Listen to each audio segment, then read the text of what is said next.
Magandang araw po sa inyo, Sir Blair. Lalong-lalo na po sa mga giliw ninyong tagapakinig at taga-suporta sa inyong mga YouTube channel na The Voice Addict at mga kwento ni Apong Isaac. Ang kwentong aking ibabahagi ay nangyari taong 1993. Isa po akong sabungero sa baryo namin. Tumutulong din po ako sa mga taong naghihirap. Nagbago ang takbo ng buhay ko magmula nang dumating sa akin si Buknoy. Yun ang pangalan ng aking manok. Dahil palagi kaming nananalo sa sabong. Dumami rin ang galit sa akin. At yun pala ang simula ng nakakakilabot na karanasan na hinding-hindi ko po makakalimutan.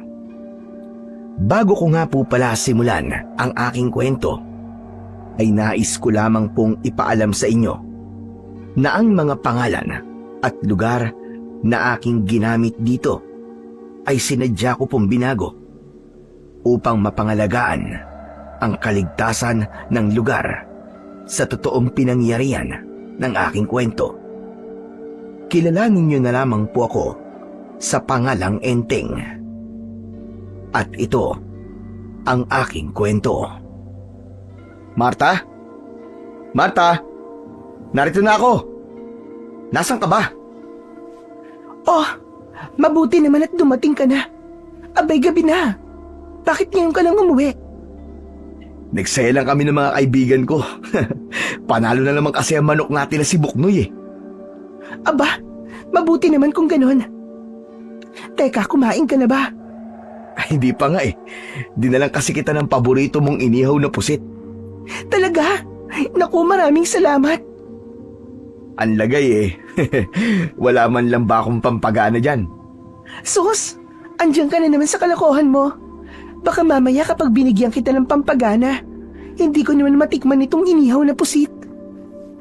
Malapad ang pagkakangiti ng aking asawa na si Marta nang iabot ko sa kanya ang paborito niyang ulam.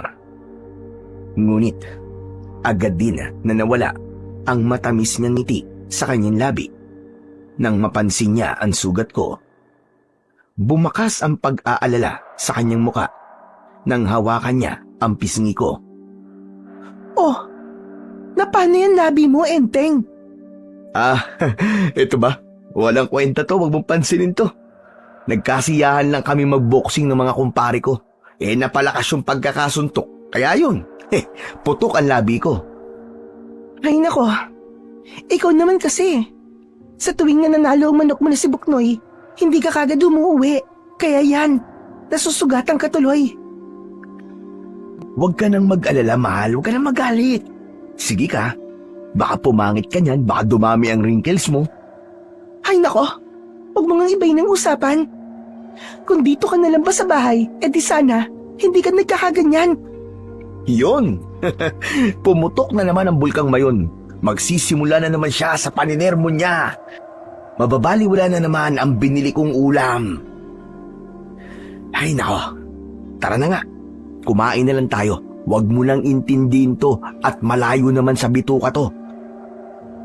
Lumapit na lang ako sa lamesa upang iwasan ang pagsisimula ng init ng ulo ng aking asawa na si Marta. Hindi naman kami madalas nag-aaway. Nag-aalala lamang siya dahil sa madalas na pagkakaroon ko ng sugat kapag umuuwi ako sa bahay. Ang hindi niya alam, palihim akong nakikipaglaban sa mga taong nagnanakaw ng mga manok sa mga kagaya kong sabongero rin. Halika na nga, kumain na tayo. Ay mahal, siya nga pala. Napakain mo na ba yung mga alaga kong manok? Opo, senyor. Napakain ko na po. Napainom mo na ba? Opo, senyor. Napainom ko na po. Ay, siya nga pala. Si Mario nga pala, mahal. Nagbayad na ba siya dun sa talisayan na kinuha niya? Lumapit si Marta sa luma niyang kabinet at kinuha niya ang bayad ni Mario para sa manok na binili niya kahapon. Yun ang paraan ko para maiwasan ang pagsisimula ng aming pagtatalo. Kaya naman, sa 10 taon na naming pagsasama ni Marta, kahit kailan ay hindi pa kami nagkaroon ng matinding away. Pagkatapos kong makuha ang pera mula sa kamay ni Marta, ay tumitig siya sa akin ng mariin. Buti pa kumain na tayo. Porkit di kita nabibigyan ng anak, binabaliwala mo na lahat ng sinasabi ko sa'yo. Sige na, kumain ka na. Bago ka pa magutom, sa kakaisip sa mga manok mo. Biglang nagbago ang simoy ng hangin nang mabanggit ni Marta ang tungkol sa hindi namin pagkakaroon ng anak. Hindi ko alam kung sino ang baog sa aming dalawa dahil wala kaming lakas ng loob na magpatingin sa doktor. Isa pa, hindi rin namin kayang harapin kung ano ang magiging resulta ng pagpapasuri naming dalawa sa doktor. Kaya naman, tumayo ako at nilapitan ko si Marta. Hinawakan ko ang tigkabilaan niyang braso. Ay sus! Nagtampo na naman ang mahal ko. Hindi naman kita binabaliwala eh. Ikaw ang pinakamahalagang nangyari sa buhay ko. Totoo yun. Sus, tigilan mo nga ako. Huwag ka na magtampo, mahal. Akala mo ba hindi ko alam kung bakit ka nagkakaganyan, ha? Hehehe, akala mo siguro nakalimutan ko na kaarawan mo ngayon, ano? Gumuhit ang matamis kong ngiti. Nagdahan-dahan akong dukutin mula sa aking bulsa ang kwintas na regalo ko para kay Marta. Saka ko inilaylay yun sa kanyang muka. Maligayang kaarawan sa nag-iisang reyna ng aking tahanan. Pasensya ka na. Ito lang ang nakayanan ko. Ano ba yan? Nakakainis ka talaga. Akala ko talaga nakalimutan mo na ang birthday ko. Pwede ba naman yun? Hindi ko yun makakalimutan, no? O diba? Ngumiti ka na ulit. At saka, ito ang palagi mong tatandaan, mahal, ha? Kahit ilang taon pa tayong hindi magkaroon ng anak, ikaw pa rin ang babaeng pinakamamahal ko. Aba, madalas ko ngang ipinagmamalaki sa mga kumpare ko na suportado ako ng misis ko sa pagsasabong ko. Nako, lahat sila inggit na inggit sa akin. Totoo ba yan? Oo, Bexman. Kaya nga huwag ka nang malungkot dyan o mag-isip ng kung ano-ano dahil kahit kailan, hinding-hindi kita ipagpapalit kahit sa mga manok ko. Sa isang iglap, nagbago ang mood ng aking asawa. Nawala ang kanyang galit at napalitan ng paglalambing. Pagkatapos naming kumain, ay nakatulog na kaming mag-asawa. Pagsapit ng hating gabi, ay dahan-dahan akong bumangon sa katre na gawa sa tabla. Nilingon ko muna ang natutulog na si Marta. Saka ako lumabas ng aming silid. Sumipol ako habang nakasilip ako sa bintana at sa isang iglap, lumipad ang aking manok na si Buknoy. Dumapo siya sa hapunan niya na nasa bintana. Kumusta ang pinagagawa ko sa iyo, Buknoy? Natagpuan mo na ba ang pinagkukutaan ng mga magnanakaw ng manok? Tumilaok ang tandang na si Buknoy. Isang beses yun na ang ibig sabihin ay oo. Si Buknoy ay kakaiba sa lahat ng mga naging manok ko dahil naiintindihan niya ang sinasabi ko na parabang meron siyang isip na kagaya ng sa tao. Ipinagkaloob siya sa akin ng matandang si Lolo Tasyo na isang magtatari. Bilang pagtanaw niya ng utang na loob sa akin, muntik nang mamatay ang matandang si Lolo Tasyo nang habulin ito ng toro na kalabaw. Mabuti na lang at nailigtas ko siya. Kaya naman, napunta sa akin si Buknoy bilang regalo niya sa akin. Kung ganun, kailangan na nating magmadali, Buknoy. Puntahan na natin sila sa kanilang kutat. bago pa sila makapagnakaw ulit ng mga manok. Ang tinutukoy ko naman na magnanakaw ng mga manok ay ang magkakaibigan na sina Goyo at Lito. Kaya naman, pagkatapos kong maihanda ang sandata ko na tari ng manok, maingat at magaan ang hakbang ng aking mga paa nang tahaking ko ang daan papunta sa kuta ni Goyo at Lito. Pagkalipas ng ilang minuto, narating ko ang kinaroroonan ng kanilang kuta. Sakto na naabutan ko silang nag-uusap. Huwag ka nang bumalik sa pagsusundalo mo, Lito. Mas malaki ang kikitain natin sa pagnanakaw ng mga manok, maniwala ka. Kausap ni Goyo ang kaibigan niyang si Lito habang panay ang buga nito ng usok ng sigarilyo. Rinig na rinig ko naman ang kanilang mga pinag-uusapan mula sa aking pinagtataguan na likod ng puno ng nyog. Si Buknoy naman ay pinabayaan kong maglakad sa paligid ng kuta ng mga ito. Kapag naibenta natin kay Boss Anton ang lahat ng mga manok na makukuha natin, yayaman na tayo. Milyones ang magiging pera natin, panigurado. Ngumisi si Lito at sinabi nitong wala na siyang balak na bumalik sa pagsusundalo. Idinagdag pa nitong suwestyon sa kaibigan ay ang maganda raw na makuhang manok ay ang alaga ko na si Buknoy. Mga tinamaan kayo ng lintik.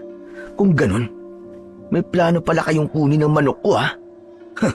Akala nyo ba? Ganun nyo lang kadali makukuha manok ko? Pwes, makikita nyo. Ngumisi ako ng nakakaloko habang nakatingin pa rin sa kinaroroonan ng 4 na mga lalaki. Lahat sila ay nakatayo at nag-uusap habang hawak ang mga manok na nakuha nila sa ibang mga sabungero. Pero nagulat ako sa pagdating ni Mario. Dala niya ang talisayin na binili niya sa akin. Sinabi nito na ilalaban niya ang manok ngayon kay Buknoy.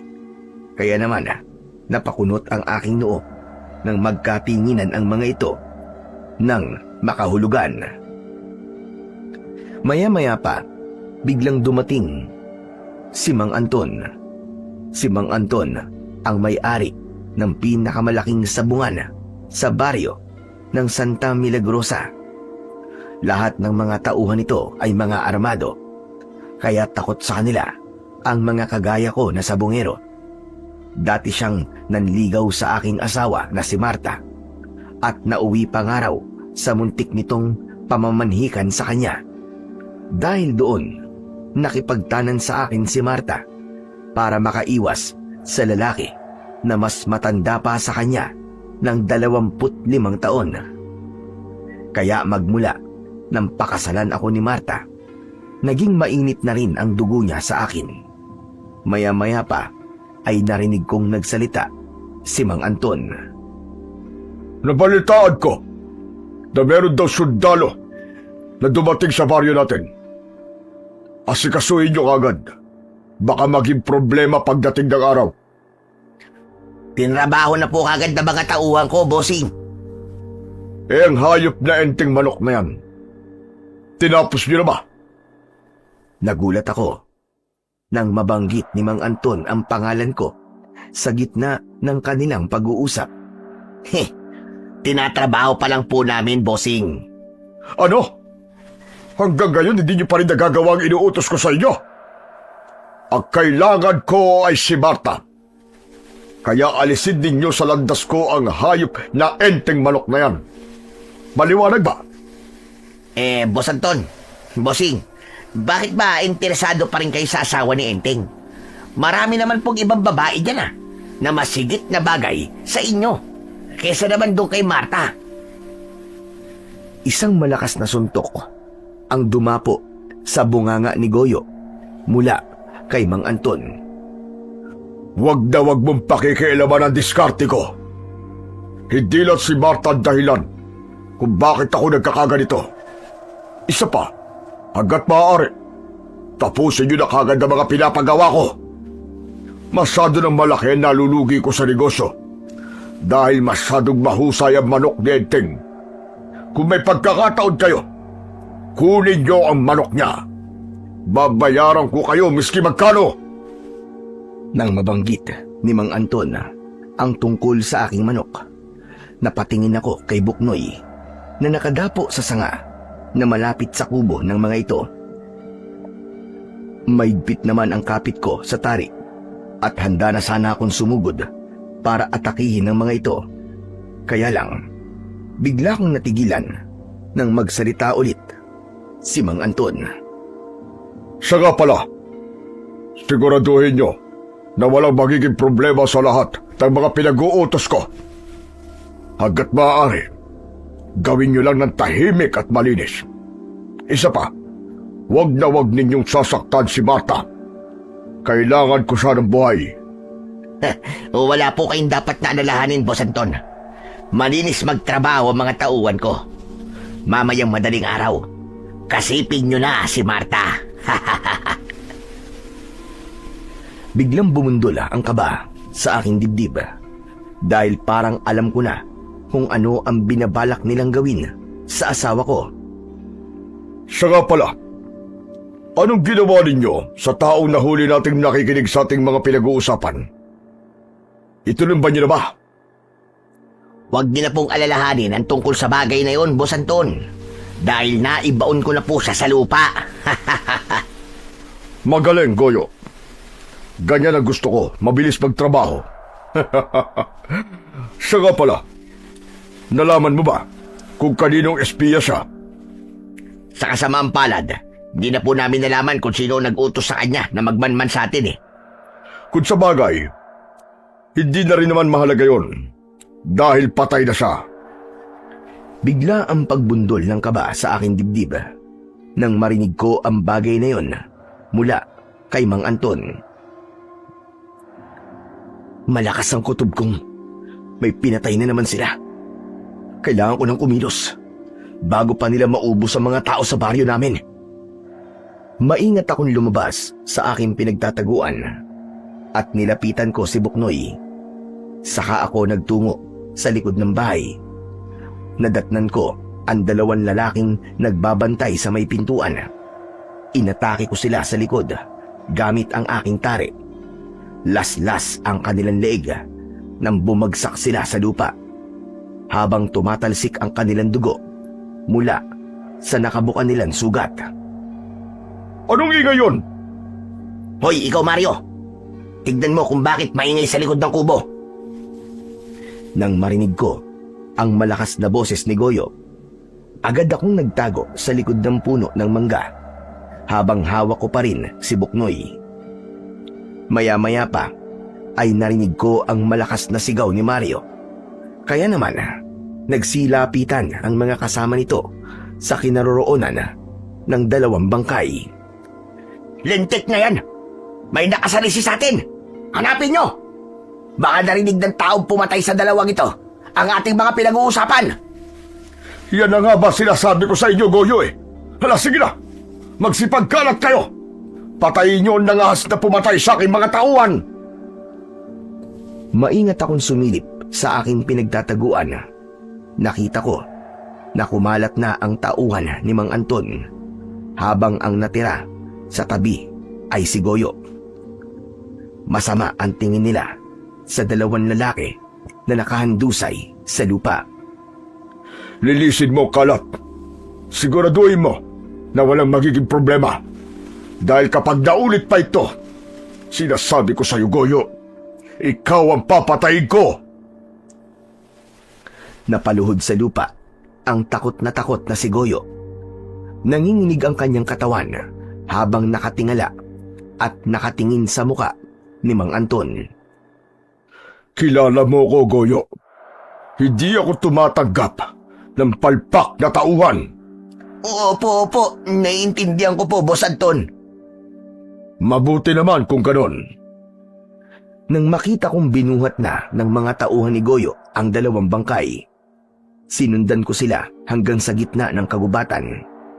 Nakita ko na meron silang ginawang hukay roon. Pagkatapos nilang maibaon ang katawan ng mga ito, umalis na sila sa lugar na yon. Naiwan akong natitigilan sa aking mga natuklasan. Hindi ko akalain na baliwala lamang pala kay Mang Anton ang buhay ng kanyang mga tauhan. Napakasama niya talaga, Buknoy. Akma na sanang aalis ako sa lugar na yon nang bigla akong nakarinig ng malakas na kaluskos mula sa hindi kalayuan sa aking kinatatayuan. Napalinga ako sa paligid, ngunit wala naman akong nakitang ibang tao sa lugar na yon. Baka hayop lang yon na biglang napadaan sa gawing to, kaya nakarinig ako ng malakas na kaluskos. Isang hakbang ang ginawa ko, ngunit naulit ang kaluskos sa paligid. Pero meron ng kasunod na mahihinang pag-angil. Mabilis akong nagtago sa likod ng puno. Sakto, pagtago ko, lumabas ang isang nilalang mula sa madilim na bahagi ng kakahuyan. Isang nilalang na merong anyo ng isang kalahating kabayo at kalahating tao. Biglang nanginig ang buo kong katawan dahil sa labis na pagkabigla. Anak ng putya! Tikbalang! Meron tikbalang!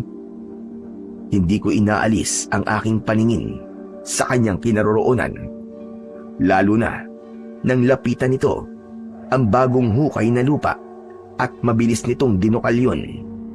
Halos tumagal lamang ng kalahating oras ang ginawa nitong paghukay at mas lalong nanlaki ang aking mga mata nang makita ko kung paano niya nilantakan ang lamang loob ng dalawang lalaki na nakabaon lang sa hukay na yon. Kung hindi ako nagkakamali, isa siyang aswang na tikbalang. Hindi ako makapaniwala na meron palang ganyang klaseng nilalang sa baryo namin. Sinulyapan ko ang manok na si Buknoy. Nanatili siyang nasa braso ko habang nakatingin din sa gawi ng kinaroroonan ng aswang na tikbalang. Napasandal ako sa likod ng puno at sunod-sunod ang ginawa kong paglunok ng laway. Kaya lang, malakas ang pakiramdam ng nilalang at tumigil ito sa paglantak sa lamang loob ng tao. Narinig ko rin na humakbang ito papalapit sa aking kinaroroonan. Kaya naman, pigil ang aking hininga na hinintay ang paglapit ng aswang. Nang malapit na ang aswang sa aking kinatatayuan, lumipad mula sa pagkakakapit ko si Buknoy. Hindi ako makapagsalita nang makita kong nagpahabol siya sa aswang na tikbalang. Diyos ko, ang manok ko! Sana ayos lang siya. Sana hindi siya mahuli ng aswang na tikbalang na yun. Akma ko na sanang susundan ang aswang na tikbalang at si Buknoy nang bigla kong naramdaman ang kamay na pumigil sa aking braso. Paglingon ko, nakita ko si Lolo Tasyo. Umiling siya na parabang nakita niya rin ang nilalang na nakita ko kanina. Huwag mo na sundan si Buknoy. Alam niya kung paano matatakasan ang nilalang na yon. Halika, sumunod ka sa akin. Hinila ako ni Lolo Tasyo. Malaki ang hakbang ng aming mga paa na tinahak namin ang daan papunta sa bahay ng matanda. Panay naman ang linga ng matanda sa paligid habang nagsasaboy siya ng asin sa bawat daan na nilalakaran namin. Lolo Tasyo, anong ginagawa niyo? Naglalagay ako ng proteksyon upang hindi tayo masundan ng aswang na tikbalang. Teka, sandali lang po, Lolo Tasyo. Paano po ang manok kong si Buknoy? Baka po mapahamak siya. O di kaya naman ay hindi siya makasunod sa atin. Sa pamamagitan ng mga asin na ito, malalaman ng manok mo kung nasa na tayo. Kaya huwag kang mag-alala. Kailangan natin makarating kagad sa bahay bago ka pa makita rito ng mga tauhan ni Anton at ng aswang na yon. Kaya naman, mas binilisan namin ang paglalakad upang makarating kami agad sa bahay ng matanda. Pagdating namin sa kubo ni Lolo Tasyo, mabilis kaming pumasok sa loob ng bahay nito. Nakita ko na agad din siyang nagpadikit ng apoy sa kalan at nagsunog ng mga goma. Pagkatapos, kinuha niya ang aking tari at itinapat yun sa usok. Kailangan mawala ang amoy ng dugo sa tari na ginamit mo sa mga tauhan ni Anton para hindi ka masundan ng aswang dito. Ang ibig niyo pong sabihin nakita niyong ginawa ko kanina? Oo, kaya nga narito ako para iligtas ka. Hindi ba't sinabi ko sa'yo na mag-iingat ka sa pag-atake? Hindi nila pwedeng malaman na manunugis ka ng mga taong gumagawa ng kabalbalan sa baryo natin. Pero Lolo Tasyo, paano niyo po maipapaliwanag sa akin ang tungkol sa nilalang na nakita ko kanina? Matagal ko nang gustong sabihin sa'yo ang tungkol sa ganung klaseng nilalang na tahimik na kumakain sa katawan ng mga bangkay. Wala lang talaga akong pagkakataon para sabihin sa iyon. Lolo Tasyo, ano pong uri ng aswang ang nilalang na yun? Siya ang aswang na tikbalang na merong lahi ng aswang na balbal. Kaya kalahati ng balbal ang tawag ko sa kanya. Sapagkat ang kinakain niya ay ang kamamatay lang na tao. Kagaya ng ginawa niya sa 2 lalaki na pinatay mo. Isa pa, hindi lang siya nag-iisa. Kung hindi ako nagkakamali, marami na silang naninirahan dito. Kung ganun, matagal na po siyang namiminsala sa baryo natin at kinakain niya ang mga patay, ganun ba? Yun ang malupit na katotohanan, Enteng. Kaya hanggang ngayon, marami pa rin ang nawawalang tao sa baryo natin. Bakit ngayon niyo lang po ito'y pinagtapat sa akin, Lolo Tasyo? Dahil ngayon lang ako nagkaroon ng pagkakataon. Natigil ang pag-uusap namin ni Lolo Tasyo nang marinig ko ang pagaspas ng pakpak ng manok sa bintana ng matanda. Tuwang-tuwa ako nang makita ko na nakabalik na ang alaga kong manok na si Buknoy. Agad ko siyang dinampot at niyakap. Ang galing mo talaga, Buknoy! Nakasunod ka agad sa amin! Ano ha? Nasugatan ka ba ha? Hinawi ko ang mga balahibo ni Buknoy. At nang makita ko na wala siyang sugat sa katawan, saka lamang ako nakahinga ng maluwag. Dinala kita rito upang bigyan ng babala. Malapit nang magsimula ang pangangalap ng mga tandang sa baryo natin. Ano naman po ang ibig niyong sabihin tungkol sa pangangalap po ng mga tandang? Yun ang simula ng pagsasagawa ng ritual para sa muling paggising ng pinakamalakas na supremo ng mga aswang. Iipunin nila ang mga dugo ng mga tandang upang ipainom sa supremo. Ang pinakauling dugo na kukumpleto sa kanilang ritual ay ang dugo mismo ni Buknoy. Dugo ng manok ko? Pero bakit po? Ano pong meron sa dugo ni Buknoy? Si Buknoy ay merong kakaibang dugo sa lahat ng mga manok. Sisiw pa lang si Buknoy ay inatake na siya ng ahas na kobra at hindi siya namatay. Sa halip, nagkaroon siya ng kakayahan. Kaya niyang maintindihan ang sinasabi nating mga tao. Kaya ba nauunawaan po niya ang mga sinasabi ko? Ganun na nga. Kaya pakaingatan mo siya. Sa oras na mainom ng Supremo ang dugo ni Buknoy, magkakaroon siya ng malakas na kapangyarihan sa pamamagitan ng kanyang laway. Magkakaroon siya ng kamandag na katumbas ng kamandag ng kobra. Kaya malaking gulo kapag nagtagumpay siya sa kanyang mga binabalak. Hindi ko po hahayaan na magtagumpay ang Supremo sa kanyang binabalak. Kaya nga gawin mo ang lahat ng makakaya mo para maprotektahan si Buknoy. Mag-iingat ka, Enteng. Hindi biro ang haharapin mong panganib. Hala, sige na. Kailangan mo nang umuwi. Walang kasama si Marta, hindi ba? Kailangan mo siyang protektahan dahil baka gamitin siya ng mga kalaban mo laban sa iyo. Nang maalala ko ang tungkol sa aking asawa na si Marta, ay agad akong umalis sa bahay ni Lolo Tasio. Pagkalipas ng 1 oras na paglalakad, narating ko ang bahay namin. Sinilip ko ang asawa ko sa aming silid at natutulog pa rin ito.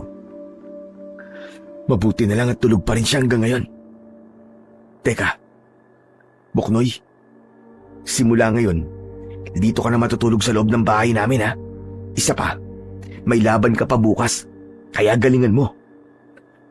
Isang tilaok ang ginawa nito bilang tugon sa mga sinabi ko.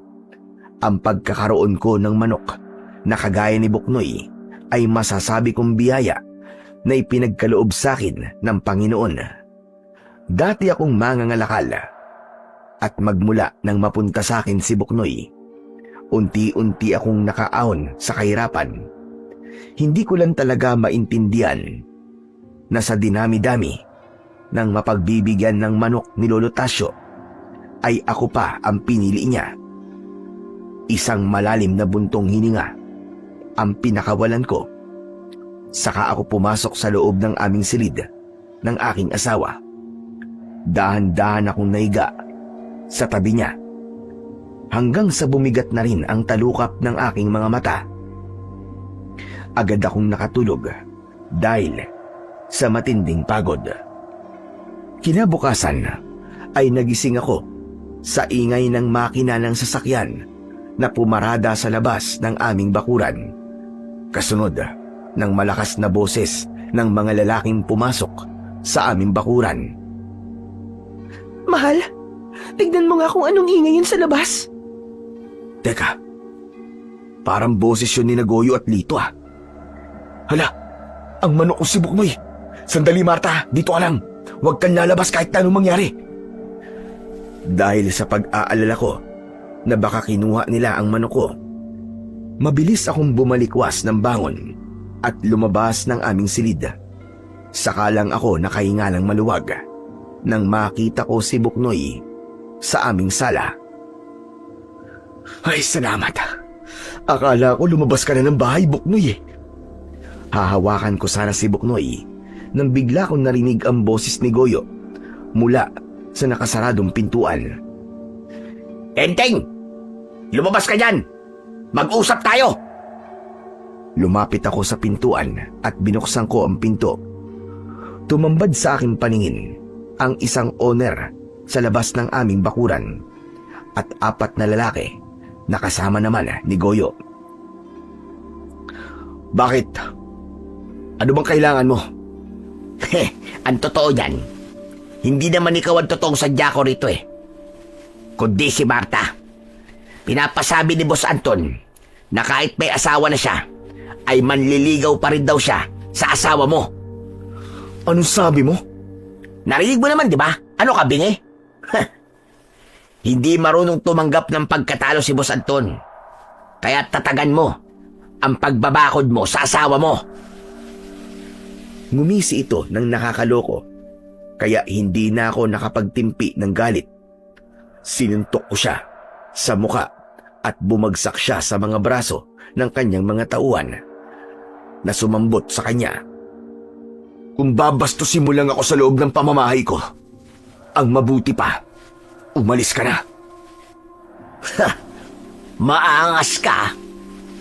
Pinapaalalahanan lamang kita, Enteng. Baka mabigla ka. Hindi ko kailangan ng paalala mo, Goyo. Magkita na lang tayo mamaya sa laban ng mga manok natin. Tignan ko lang kung hindi ilang paso ng manok ko ang manok mo. Tignan na lang natin kung kaninong manok ang tutumba. Pabalya na inalis ni Goyo ang mga kamay ng kanyang mga tauhan na nakahawak sa braso nito. Saka siya na unang naglakad palabas ng bakuran namin. Hindi ko naman namalayan na kanina pa pala nasa likod ko si Marta at narinig niya ang mga sinabi ni Goyo. Marta, kanina ka pa ba dyan? Oo, at narinig ko ang lahat ng mga sinabi ni Goyo. Enteng, mahal, natatakot ako. Ano kaya kung umalis na lang tayo sa lugar na to? Aba, bakit naman tayo aalis dito? Sa tingin ko, hindi talaga tayo titigilan ni Mang Anton. Pues, mas lalo nating ipakita sa kanya na hindi tayo natatakot sa kanya. Hindi na nahiya ang Damontres na yun. Ang tanda-tanda na eh, tsaka may asawa ka na. Hindi pa rin tumitigil sa panliligaw sa'yo. Enteng, alam mo naman ang kwento namin, di ba? Nag-aalala ako para sa kaligtasan natin. Lalo pa ngayon, na napapadalas na ang pagpunta sa bahay natin ng mga tauhan ni Mang Anton. Hinawakan ko ang mga kamay ng asawa kong si Marta at nakangiti ko siyang kinausap upang mawala ang kanyang pag-aalala. Mahal, hanggang kasama mo ko, walang mangyayaring masama sa atin. Lalong-lalo na sa'yo. Kaya huwag kang mag-alala. Teka, gusto mo bang sumama sa akin sa sabungan? Itutuloy mo ba talaga ang pakikipagsabong sa manok ni Goyo? Kilala siya mandaraya. Baka mapahamak si Buknoy. Sus, imposibleng mangyari yon. Hindi sila uubra sa manok ko. Posibleng mangyari yon. Dahil armado sila at mahirap banggain. Ultimo nga mga pulis hawak nila. Kaya magagawa nila kung anong gusto nila. Kung ayaw mo tumigil, hindi ako sasama sa iyo sa sabungan. Hindi rin naman ako mapapalagay kung iiwan kita mag-isa rito, Marta. Kaya sige na, mahal ko. Sumama ka na sa akin at ipanatag mo ang loob mo. Alam mo naman ang dahilan kung bakit gusto ko ang sabong. Oo nga, alam ko nga ang dahilan. Kaya lang natatakot na kasi ako sa sitwasyon natin ngayon. Malaki na ang nawawalang pera kay Mang Anton dahil madalas po siyang talunin. Baka mamaya niyan bigla na lamang niya tayong ipadukot at ipapatay. Kakampi ko ang Diyos, Marta. Kaya hindi natin kailangan matakot sa Kanya. Isa pa, kaya rin naman kitang ipagtanggol laban sa kanila. Hindi lang talaga ako pwedeng tumigil sa pagsasabong. Dahil ang lahat ng mga kinikita ko sa panalo ni Buknoy ay itinutulong ko naman sa mga taong may kapansanan. Paano naman sila? Ay nako, ang hirap naman kapag nagkaroon ng asawa na masyadong matulungin sa kanyang kapwa. Napangiti na lamang ako sa sinabing yun ng asawa kong si Marta. Inakbayan ko siya at tumanaw kami sa labas ng aming bakuran. Matagal na akong tumutulong sa mga taong may hirap, lalong-lalo na sa mga taong mayroong kapansanan na hindi kayang magtrabaho para buhayin ang kanilang sarili o kanilang pamilya.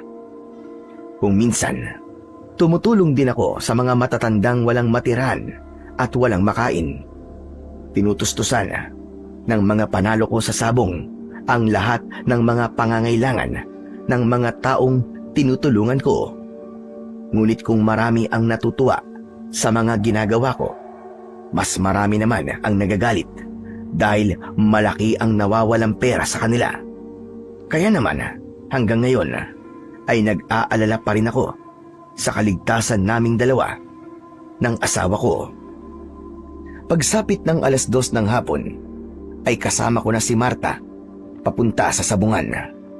Nakatayo yun sa gitna ng kakahuyan na malayo sa bahay ng mga tao. Pinaupo ko ang asawa ko sa tabi ko habang naghihintay kami ng pagpasok ng magiging kalaban ni Buknoy. Pagkalipas ng ilang minuto, nasa loob na kami ng kwadradong bulwagan na paglalabanan ng mga manok. Ngumisi si Goyo sa akin habang pinalalagyan niya ng tarik ang kanyang manok kay Mario. Tignan mo nga naman ang pagkakataon, Buknoy. Si Talisayin pa ang magiging kalaban mo. O ano? Kinakabahan ka na, ha? Enteng manok. Ikaw ang dapat nakabahan, Goyo. Dahil sigurado na ang pagkatalo mo. Mayayari ka na naman kay Boss Anton mo. Sigurado yan. Maangas ka talaga kahit kailan. Tignan na lang natin kung sino ang uuwi na luhaan. Lumayo kami sa isa't isa habang hawak namin ang aming manok. Si Lito naman ang tumayo sa gitna upang magdeklara ng laban. Pero nagtawag muna siya ng pusta sa mga tao at kung sino ang lalabas na dehado at liyamado. Liyamado si Buknoy dahil tiwala ang mga tao na mananalo ang manok ko. Itinaas ni Lito ang kanyang kamay bilang pagsisimula ng laban. Sa unang pagsasalpukan ng mga manok, tinamaan kagad ni Buknoy ang kalaban sa pakpak. Parang binabayo ng maso ang dibdib ko ng mga sandaling yon habang pinanonood kong naglalaban ang mga ito. At sa muling pagsasalpukan ng mga manok, aksidenteng tinamaan si Buknoy sa kanyang tiyan. Ang ipinagtataka ko lang, hindi na siya nakagalaw at tumihaya siya sa saig na lupa ng sabungan. Teka, ano nangyayari? Wala na. Talo na ang manok mo, Enteng. Hindi basta-basta matatalo ang manok ko. Tsaka, bakit ganyan ang reaksyon ng manok ko mula sa tari ng manok mo, ha? Goyo, meron ba kayong ginawa sa tari ng manok nyo? Teka, sandali lang. Pinaparatangan mo ba ako na nandadaya? Hindi kita pinaparatangan. Dahil direkta kong sinasabi sa'yo na meron kayong inilagay na lason sa tari ng manok mo. Itigil ang laban, tabla to! Hindi ako makakapayag na ganyan ang mangyari sa manok ko. Bakit? May katibayan ka ba na merong laso ng tari ng manok namin, ha? Lumapit ako kay Goyo. Sigurado ko sa aking sarili na may lason talaga ang tari ng manok ni Goyo. Hindi mo ako maluloko, Goyo. Sa pangalan mo pa lang, hindi ka nakapani-paniwala. Tignan mo nga, nangitim kagad ang paligid ng sugat ng manok ko. Sinabi nang wala akong ginamit na lason dyan eh. Natalo ka lang talaga. Kaya ka nagkakaganyan. Kinuwelyuan ko si Goyo at tuluyan nang naubos ang aking pasyensya. Sinuntok ko siya sa muka at bumagsak siya sa lupa. Kaya naman, pinagsisisipa ko siya sa kanyang tagiliran. Pero biglang umalingaw-ngaw ang malakas na putok ng baril sa loob ng sabungan. Nagkagulo ang mga tao at kanya-kanya na silang takbo para makaalis sa lugar na yon. Nakita ko naman si Mang Anton. May hawak siyang baril at nakatutok sa akin. Anong kaguluhan ito? Boss Anton, ito si Enteng eh. Pinaratakan akong gumagamit ng lason sa tari ng manok natin. Hindi ba't ipinasuri muna natin ang mga tari bago gamitin? Mukha yatang hindi pa rin alam ni Enteng ang patakaran sa sabungan ko. Huwag na kayo magkunwari. Hindi niyo ako maluloko. Kaya tama na ang laban na to, tabla to. Iuuwi ko ang manok ko. Hindi pwede. Natalo ng manok ko ang manok mo. Kaya ako na ang may-ari sa manok mo. Hala, sige na. Kunin mo na ang talunan ng manok, Goyo. Agad na bumangon si Goyo at nilapitan niya ang nakahandusay kong manok. Pero agad akong humarang sa kanyang harapan. Dahil doon, mabilis na lumapit sa aking kinaroroonan si Marta. Enteng, halika na. Pabayaan mo na sila. Iwan na natin si Buknoy. Hindi pwede, Marta. Dinaya nila ako. Mabigat yata ang paratang na sinasabi mo, ha, Enteng Manok? Tanggapin mo na lang ang katotohanan na natalo ka namin. Hala, sige na. Kunin niyo na ang talunan. Napakuyom ang aking mga kamoo nang makita kong hahawakan ni Lito ang manok ko na si Buknoy. Maigpit din ang kapit ng kamay ni Marta sa aking braso para pigilan niya ako sa aking gagawin. Pero biglang dumating si Lolo Tasyo. Pinigilan niya si Lito na dalhin ang aking manok. May hawak siyang maliit na bote na may laman na kulay dilaw na likido. Sandali lang. Huwag niyong dalhin si Buknoy. Malinaw na pandaraya ang ginawa ng magtatari ninyo. Nilagyan niya ng kamandag ng kobra ang tari ni Talisayan. Bakit nakikialam ka rito, Hatagda? Talagang kinampihan mo pa si Enteng. Natural. Dahil hindi ko hahayaan na magtagumpay kayo sa mga binabalak ninyo. Kapag hindi ko nakuha si Buknoy, malalaman ng mga taong pumusta kay Buknoy ang ginawa niyong pandaraya kay Enteng? Biglang natigilan si Mang Anton. Ibinaba niya ang kanyang baril na nakatutok sa akin. Lumapit naman si Goyo sa lalaki. Boss Anton, tagilid tayo dito. Mukhang nakita na matanda ang ginawa ni Lito kanina. Anak naman ng mga kamote kayo, oo. Palpak na naman kayo. Kahit mahina ang kanilang boses, naririnig ko ang kanilang pinag-uusapan. Sa pagkakataong yun, ngumisi ako sa kanila nang nakakaloko. Ha! Siguro naman, ibibigay niyo na sa akin ngayon si Buknoy. Napilitang iabot sa akin ni Lito si Buknoy. Agad kong niyakap ang manok ko na naghahabol ng sarili nitong hininga. Nang mapatingin ako sa muka ni Mang Anton, napansin ko ang pagbakas ng pagtataka sa kanyang muka dahil hindi namatay ang alaga kong si Buknoy. Ang hindi nila alam, malakas ang dugo ng aking manok laban sa kamandag ng kobra.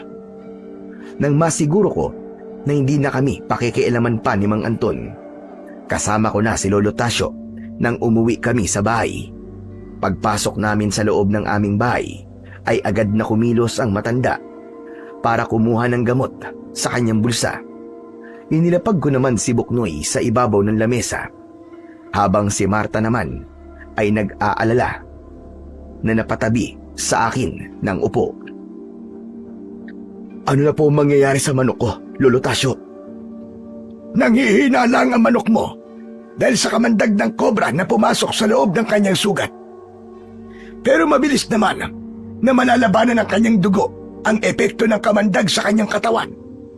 Tsaka makatutulong sa kanya ang gamot na inilagay ko sa sugat niya. Mukhang nagiging agresibo na naman si Mang Anton at Goyo sa pagkuha nila sa manok ko. Di talaga sila titigil. Kaya nga diba, binalaan na kita. Hindi na kayo ligtas sa lugar na ito. Mabuti pa yata, sa bahay ko na muna kayo tumira. Lalong-lalo na si Marta. Dahil hindi nila titigilan ang asawa mo para meron silang magamit laban sa'yo. Ang ibig niyo po bang sabihin, gagamitin nila ako para makontrol nila ang asawa ko at makuha nila si Buknoy? Tama ka, Marta. Kaya sana naman, hindi na kayo tumanggi sa alok ko. Doon na muna kayo sa bahay. Kahit papano, ligtas kayo doon. Sige po, kung yan po ang nararapat para sa kaligtasan ng asawa ko. Ngunit, bakit niyo po ito ginagawa sa amin? Bakit po napakabuti niyo sa aming mag-asawa? Dahil iniligtas mo ang buhay ko, Enteng. Ikaw lang ang nag-iisang tumulong sa akin. Kaya naman, nasabi ko sa sarili ko, na gagawin ko ang lahat para makaganti ng utang na loob sa'yo. Ang pagtulong naman po ay hindi naghihintay ng anumang kapalit. Hindi niyo po kailangan gawin to, Lolo Tasyo. Baka madamay pa po kayo sa problema namin ni Marta eh. Hindi ako natatakot na madamay sa problema niyong mag-asawa. Matanda na ako, kaya wala nang dahilan para matakot ako, lalo na sa kamatayan. Wala na akong nasabi sa kabutihang ipinapakita sa akin ng matanda. Kaya hinayaan ko siyang gamutin si Buknoy. Nang umalis si Lolo Tasyo, ay kinausap naman ako ni Marta. Enteng, ano ba talaga nangyayari? Meron ka bang hindi sinasabi sa akin? Wala naman akong nililihim sa'yo, mahal. Pakiramdam ko kasi meron ka pang hindi sinasabi sa akin. Na tanging kayong dalawa lamang ni Lolo Tasyo ang nakakaalam. Sus, na naman. Umiral na naman ang pag-iisip mo ng negatibo. Hala, sige na. Magpahinga na tayo. Dahil bukas na bukas din, ay pupunta na tayo sa bahay ni Lolo Tasyo. Doon muna tayo pansamantala, habang hindi tayo tinitigilan ni Mang Anton. Paano ang mga manok natin? Ang bahay natin? Tsaka yung mga taong palaging humihingi sa atin ng tulong. Paano na sila kapag umalis tayo rito? Hindi naman tayo magtatagal sa bahay ni Lolo Tasyo eh. Isa pa, bibisita pa rin ako dito sa bahay natin para mabigyan na rin ng tulong ang mga taong may kapansanan. Pagkatapos naming mag-usap ni Marta, Pumasok kami sa loob ng aming silid. Nagpahinga kami. Pagsapit naman ng gabi, nagising ako sa malakas na tilaok ng mga manok sa labas ng aming bahay. Bumangon ako at sinilip ko na rin si Buknoy. Bagya pa akong nagulat nang makita kong malakas na ulit si Buknoy. Nilapitan ko ito at niyakap ng maigpit. Salamat! Salamat, ligtas ka na, Buknoy! Tinuka ako ni Buknoy sa aking braso. Indikasyon na gutom na ito. Kaya naman, pinatuka ko siya ng pagkain niya. Ngunit hindi ko siya pwedeng painumin ng tubig dahil sa tahi niya sa sugat. Pasensya ka na, Buknoy ha. Baka bukas ka na lang makakainom ng tubig ha. Tumingin sa akin si Buknoy at tumilaok siya ng paos. Napatingin ito sa nakabukas na bintana. Kasunod, nang narinig ko na pagkakagulo ng mga manok sa aking kulungan. Dali-dali akong kumuha ng tari na nakasabit sa aming dingding. Inilapag ko si Buknoy sa saig. Saka ako maingat na lumapit sa bintana. Hindi pa man ako nakakalapit sa bintana, ay bigla na akong nilundag ng isang nakakakilabot na nilalang. Ang itsura niya ay isang taong lobo. Umangil siya ng malakas at agad niya akong sinunggaban ng kagat. Nakaiwas ako at gumanti ako sa kanya ng saksak gamit ang aking napakatalas na tari. Tinamaan ko siya sa kanyang balikat. Tumagas ang kanyang dugo sa saig. Muling sumugod ang aswang sa aking kinaroroonan. Ngunit agad kong nahawakan ng kanyang leg. Dahil sa malakas na pagpupumiglas ng aswang, hindi sinasadyang nasira namin ang dingding at nagising ang aking asawa na si Marta. Enteng, Diyos ko! Ano ba nangyayari? Marta, bilisan mo! Dali mo si Buknoy sa kabilang silid! Dali! Nagtataka man, ay agad na sumunod sa akin si Marta. Habang nagpapambuno kami ng aswang na taong lobo, hindi pa rin ito iniinda ang sugat nito sa balikat. Maya-maya pa, ay gumanti siya sa akin ng kalmot. Tinamaan niya ako sa dibdib. Napangiwi ako dahil sa labis na sakit. At nang tangka na sana akong kakagatin ng aswang sa akin leeg, biglang lumipad si Buknoy mula sa pagkakahawak ni Marta. Bumagsak ang manok ko sakto sa kinaroroonan ng aswang at nagulat ako sa ginawa ng manok ko. Tinuka nito ang mga mata ng aswang.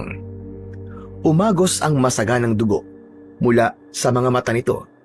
Dahil sa labis na sakit, tumayo ang aswang habang nagwawala at hawak ang nabutas niyang mga mata. Nagkaroon naman ako ng pagkakataon para tuluyang laslasin ang leeg ng aswang. Masaganang pag-agos ng dugo ang nakita kong lumabas mula sa nakabuka niyang sugat. Saka siya bumagsak sa saig habang nagkikikisay ang katawan. Maya-maya pa ay biglang tumigil ang pagkakawag ng kanyang mga kamay at binti at bumalik siya sa dati niyang anyo bilang isang tao. Lumabas naman mula sa kabilang silid si Marta at gulat na gulat siya nang makilala ang lalaking tumambad sa aming paningin. Enteng? Hindi ako maari magkamali. Hindi ba't si Lito yan? Oo, Marta. Sinasabi ko na nga ba't aswang siya? Kung ganun, aswang din ang mga kasama niya. Lalo na si Goyo. Hindi pa natin sigurado kung aswang nga mga kasama niya. Isa lang ang malinaw sa akin ngayon. Hindi na tayo ligtas sa lugar na to. Tama si Lolo Tasyo. Kailangan nating umalis dito sa bahay. Teka, si Buknoy nasan? Saka ko lamang naalala ang ginawa ni Buknoy para mailigtas niya ako. Nakita ko siyang nakadapo sa bintana. Dinampot ko siya at niyakap ko ng maigpit. Maraming salamat sa ginawa mo sa akin kanina. Ilang beses mo na akong inililigtas, Buknoy. Pagkatapos ng pangyayaring yon, ay hindi na kami natulog na mag-asawa. Kinabukasan, Kumalat ang balita tungkol sa nangyari kay Lito. Sinabi namin sa mga pulis na nag-iimbestiga na pinasok niya ang bahay namin at hindi sinasadya na inatake siya ni Buknoy na mayroong pang suot na tarik, kaya namatay ito. Naniwala naman ang mga pulis, ngunit hindi sina Mang Anton at Goyo. Kung napaikot mo mga pulis, ako hindi. Hindi ako naniniwalang ang manok mo ang pumatay sa tauhan ko na si Lito. Isipin mo na ang gusto mong isipin, Mang Anton. Pero dapat kabahan ka na. Dahil pumasok si Lito sa bahay ko na hindi tao ang kanyang itsura. Ano ka mo? Anong ibig mo sabihin? Huwag ka na magmaang-maangan. Alam mo kung anong ibig kong sabihin. Tama na yung pagpapanggap mo. Hindi bagay sa'yo, ungas. Boss Anton, anong sinasabi sa'yo ng maangas na to? Isa ka pa, Goyo. Alam ko na kung anong inililihim nyo. Kaya kabahan na kayong dalawa ng amo mo. Dahil hindi magtatagal, malalaman na ng mga tao rito na isa kayong... Enteng, tara na. Tama na yan. Huwag mo na silang patulan. Kung hindi ako hinila ni Marta, baka nasabi ko na sa kanila na alam kong aswang silang dalawa. Mabuti na lang at nakapagtimpi pa ako ng oras na yon. Nang makaalis ang mga pulis, ay umalis na rin kami sa bahay. Tinahak namin ang daan papunta sa bahay ni Lolo Tasyo. Enteng, alam mo, nagtataka talaga ako sa manok mong si Buknoy. Para bang kakaiba siya sa lahat. Anong ibig mo sabihin? Kagabi nagulat ako sa ginawa niya. Para bang meron siyang isip na kagaya natin. Matagal ko nang alam na kakaiba ang manok natin, Marta. At alam ko na napapansin mo rin yun kapag pinapakain mo siya. Kaya ba tayo aalis ng bahay? Dahil gusto mong protektahan si Buknoy laban kina Goyo at Mang Anton? Tama ka, Marta. Dahil maaari nilang gamitin si Buknoy sa paggawa nila ng kasamaan. Bigla kaming natigilan sa paglalakad nang tumilaok ng 2 beses ang manok ko na si Buknoy. Bakit yung Buknoy? May nararamdaman ka ba sa paligid, ha? Bumilis ang paglinga ni Buknoy sa paligid. Palatandaan na merong nakasunod sa amin na kakaibang nilalang. Enteng, bakit? Sa tingin ko, mahal ko, may nilalang na nakasunod sa atin. Nilalang? Nakagaya ba ng aswang kagabi? Hindi.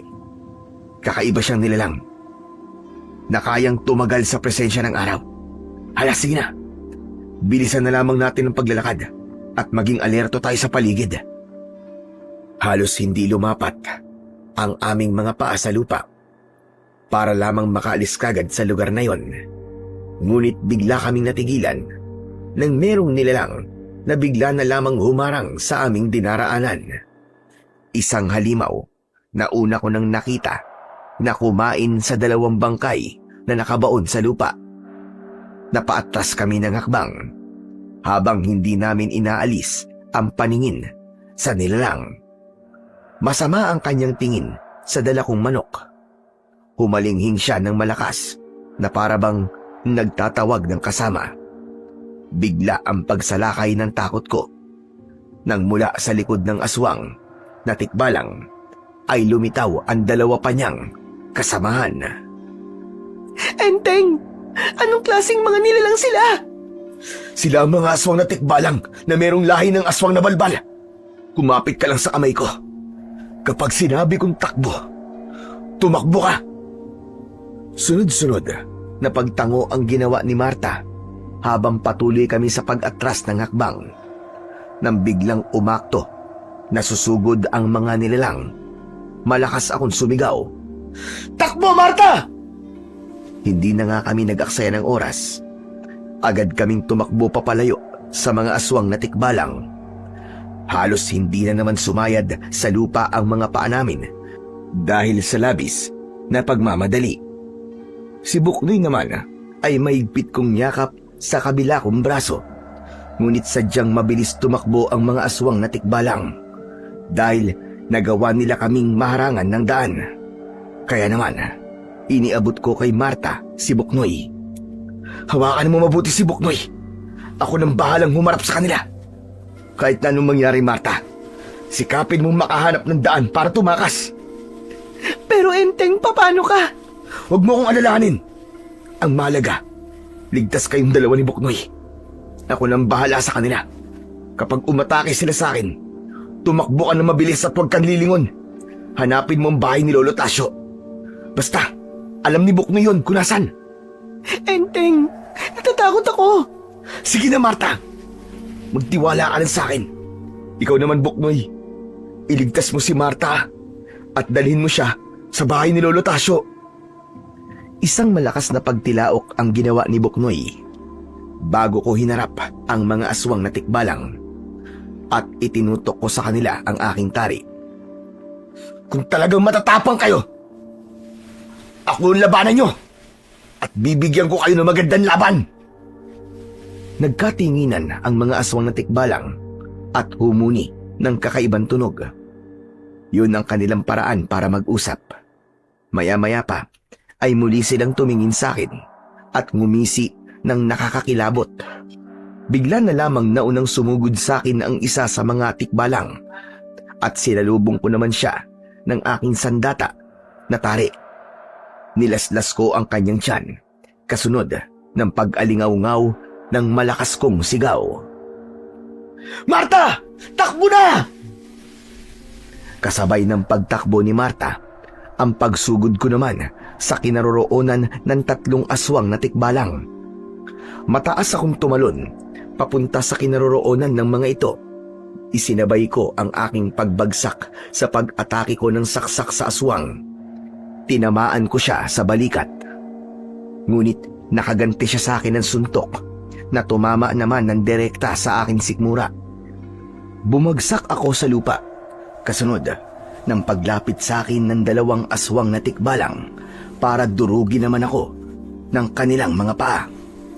Sinalag ko ang pagtama ng sipa nila sa aking katawan at binigyan ko sila ng tig-iisang saksak ng tari sa kanilang mga binti at paa.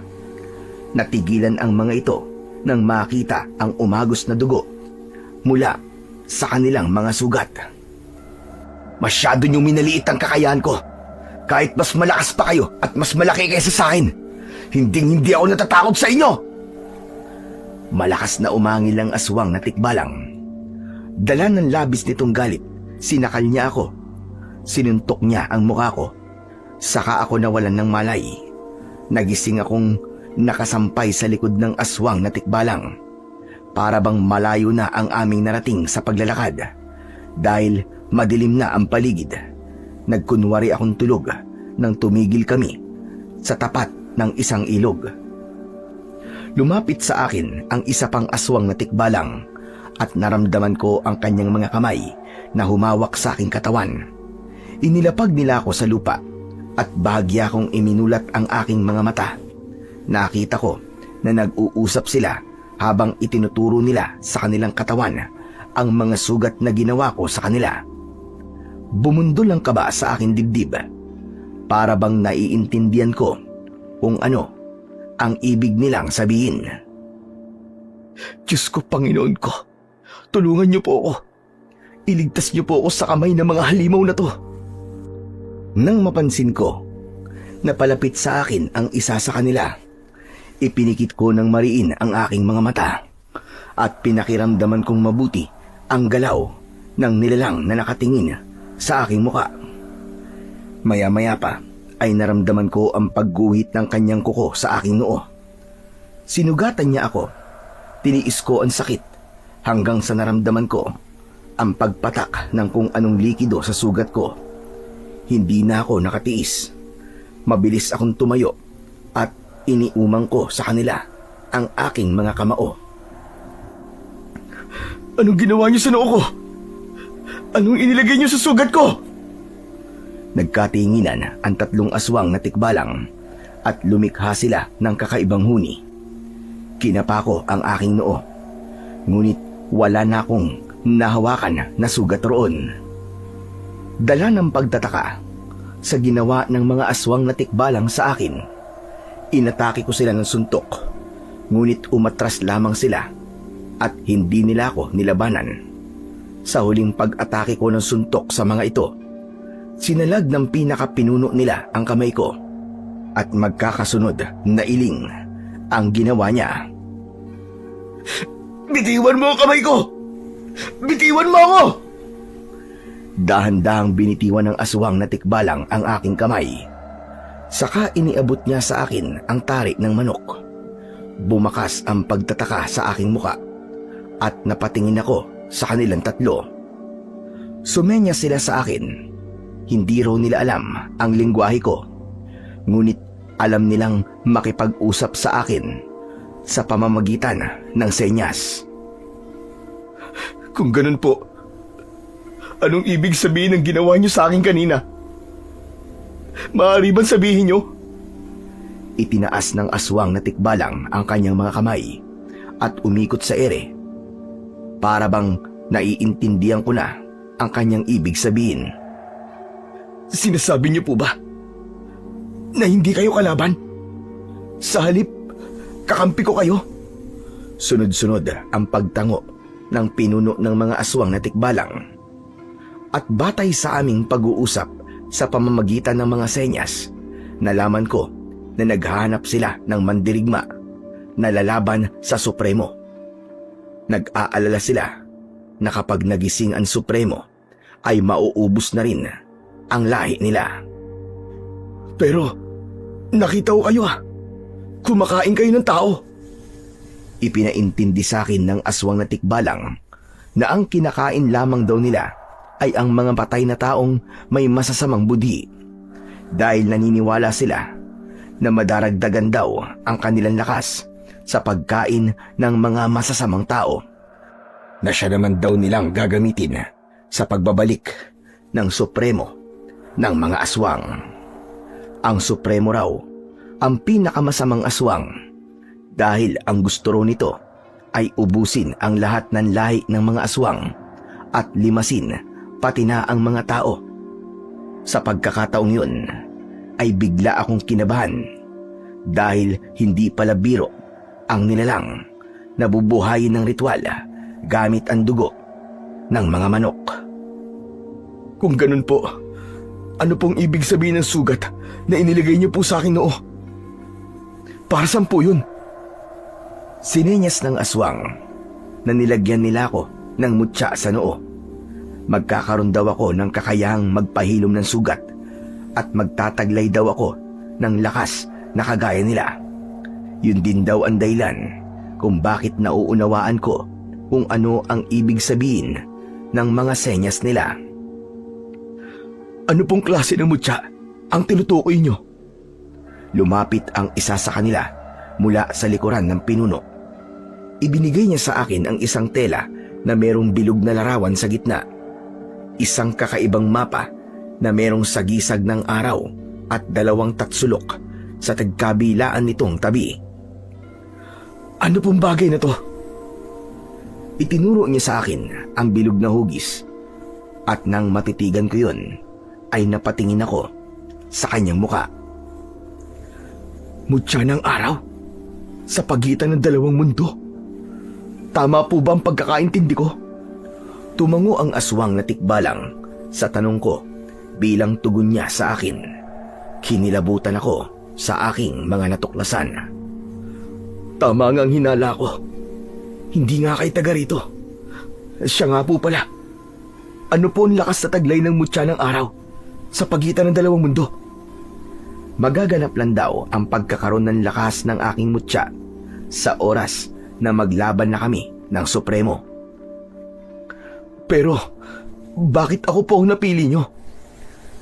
Dahil daw sa nakita nilang kakayahan ko habang nakikipaglaban ako sa kanila. Napatunayan daw nila na ako na ang matagal na nilang hinahanap. Ang tao raw na may mabuting puso na tumulong sa ibang tao ay isa sa kanilang hinahanap na katangian sa mandirigmang napili nila. Maya-maya pa ay nagpaalam sila sa akin para umalis. Nakahanda raw silang tumulong sa akin. Sa oras daw na kailanganin ko sila. Naiwan akong natitigilan. Pagkatapos, hinaplos ko ang aking noo. Saka ako napalinga sa paligid. Saka ko lamang naalala ang asawa kong si Marta. Kailangan ko na makarating sa bahay ni Lolo Tasyo. Teka, ipapaalam ko ba sa matanda ang nangyari sa akin ngayon? Saglit ako nag-isip. Maya-maya pa, ay naisip ko na mas makakabuting wag ko na munang ipaalam sa matanda ang tungkol sa mga aswang na tikbalang upang hindi na madamay ang matanda sa problema ko. Pagkalipas ng ilang minutong paglalakad, nakarating na ako sa bahay ni Lolo Tasyo. Bukas ang gasera at napansin ko kagad si Buknoy na nakadapo sa bintana. Nang makita niya ako, agad siyang lumipad papunta sa akin. Humapon siya sa aking braso at nagpakawala ng 2 beses na pagtilaok bilang pagpapakita niya sa akin ng tuwa dahil sa wakas nakabalik ako ng ligtas. Pero nang matitigan ko ang kanyang mga mata, tila ba nakaramdam ako ng kakaibang sakit mula sa aking noo. Aray! Aray ko! Anong nangyayari sa akin? Saglit akong natigilan. Nagtataka ko sa kakaiba kong pakiramdam. Ngunit nang maisip ko na baka dahil yon sa mutya na nakabaon sa aking noo, ay nawala ang pag-aalala ko. Maya-maya pa, ay nakita ko na si Marta na sumilip sa bintana. Enteng! Enteng!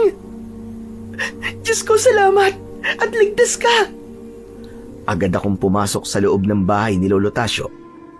Mabilis naman akong nilapitan ni Marta at mahigpit niya akong niyakap habang umiiyak. Mahal ko! Akala ko napahama ka na. Bakit ngayon ka lang bumalik? Pasensya ka na kung pinag-alala kita, Marta. Kailangan ko munang iligaw ang mga aswang na tikbalang. Pero mabuti na lang, nakatakas ako sa kanila. Teka, ano ba nangyari? At bigla ninyong natsyempuan ang mga halimaw na yon? Hinarangan po nila kami, Lolo Tasyo. Hindi naman po sana mangyayari yun eh, kung hindi kami pinasok ng aswang na taong lobo na si Lito. Kung ganon, tama lang ang desisyon nyo na dumito muna kayo sa bahay ko. Dahil balot ito ng proteksyon, hindi nila kayo masusundan dito. Lolo Tasyo, sa palagay ko po, si Mang Anton ay isa ring aswang na taong lobo. Hindi po ba tauhan niya si Lito? Baka ganun din ang ibang mga tauhan niya. Kanina ko pa nga yung pinag-iisipan. Kaya siguro, balak nilang kunin ang manok mo dahil sa kanilang masamang layunin. Kaya gawin mo ang lahat, Enteng Manok.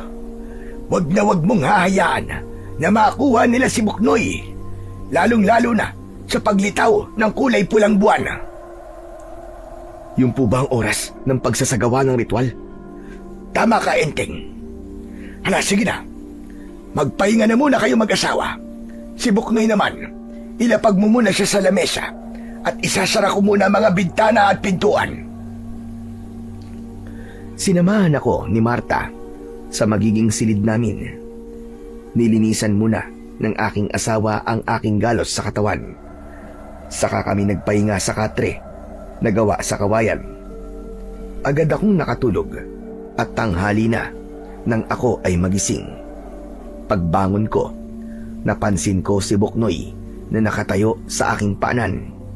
Tinutuka niya ang suot kong pantalon. Bakit, Buknoy? Ano bang problema? Gutom ka na ba? Saka lamang tumigil sa pagtuka ang manok nang marinig nito ang boses ko. Hindi ko siya tinitigan sa mga mata. Sa halip, hinaplos ko ang mga balahibo nito sa kanyang likod. Kahit na anong mangyari, Buknoy, hindi ko hahayaan na makuha ka ng mga masasamang aswang na yon. At kapag nakaharap mo na ang Supremo, isipin mo ang kabutihan imbis na kasamaan, ha? Kahit na anong hirap, labanan mo para manaig ang kabutihan. Tandaan mo yan, ha, Buknoy? Habang kinakausap ko si Buknoy, ay pumasok sa silid namin si Lolo Tasyo. Enteng, halika. Kailangan natin mag-usap. Sinilyapan ko muna ang asawa ko na si Marta na natutulog pa rin sa tabi ko. Iniwan ko muna si Buknoy, saka ako lumabas ng silid. Sumunod ako sa matanda hanggang sa labas ng bahay. Ngunit nakita ko si Mario na nakatayo. Hindi ako nakapagpigil ng galit. Sinugod ko siya at sinuntok ko siya sa muka hanggang napabagsak siya sa lupa. Papatayin kitang hayop ka! Yan, Lolo Tasyo! Traidor yang hayop na yan! Bumili sa akin ng manok yan para gamitin niya laban kay Buknoy. Isa pa, tauhan din siya ni Mang Anton. Huminahon ka muna, Enteng. Naparito si Mario para tumulong. Tumulong? Hindi ako magtitiwala sa isang traidor na agaya niya, Lolo Tasyo. Habol ang hininga na bumangon si Mario. Sinabi nito na kailangan naming umalis sa bahay ni Lolo Tasyo dahil pinaghahanap na raw kami ni Mang Anton. Isa pa ay kumuha na rin daw si Goyo ng mababangis na hitman para ipapatay ako. Gagawin daw yun para makuha sa akin si Marta at ang manok ko na si Buknoy. Bakit kasama ang aking asawa sa gustong makuha ni Mang Anton? Ano ba nangyayari, Lolo Tasyo? Ayon kay Mario, gusto talaga mapangasawa ni Anton si Marta at gagawin daw yon sa harap mismo ng kanilang supremo. Hindi ako makakapayag na kunin nila sa akin ang asawa ko. Lalong-lalo na ang manok ko. Hindi sila magtatagumpay. Paglingon ko sa bintana ng aming silid, nakita kong nakasilip si Marta kasama si Buknoy. Narinig niya ang mga pinag-uusapan namin. Kaya naman, nag-aalangang lumabas ng bahay si Marta at lumapit siya sa akin.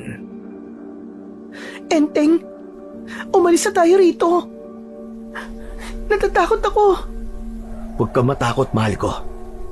Hindi ko hahayaan na mapahamak ka. Dito lang tayo sa bahay ni Lolo Tasyo. Hindi natin kailangang umalis. Enteng, sa palagay ko, kailangan na nating umalis sa lugar na ito. Meron akong alam na maaari nating pagtaguan. Teka, sandali lang ho, Lolo Tasyo. Akala ko po ba balot ng proteksyon ng bahay nyo? Ang meron lang tayo ay proteksyon laban sa mga aswang. Hindi proteksyon laban sa mga baril na dala ng bagong mga tauhan ni Goyo. Hindi tayo sasantuin ng kanilang mga bala. Isa pa, mamayang gabi na ang paglitaw ng kulay pulang buwan.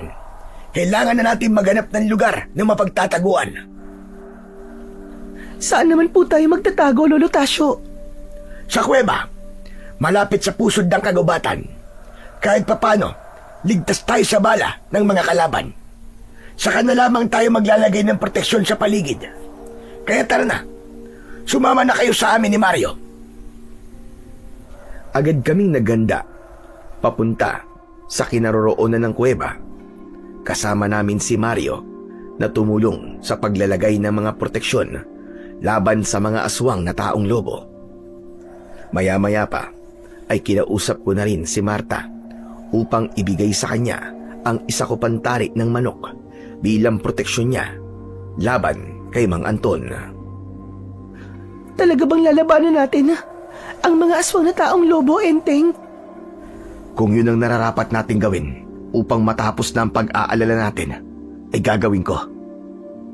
Ngunit hindi ikaw ang haharap sa kanila, kundi ako lang.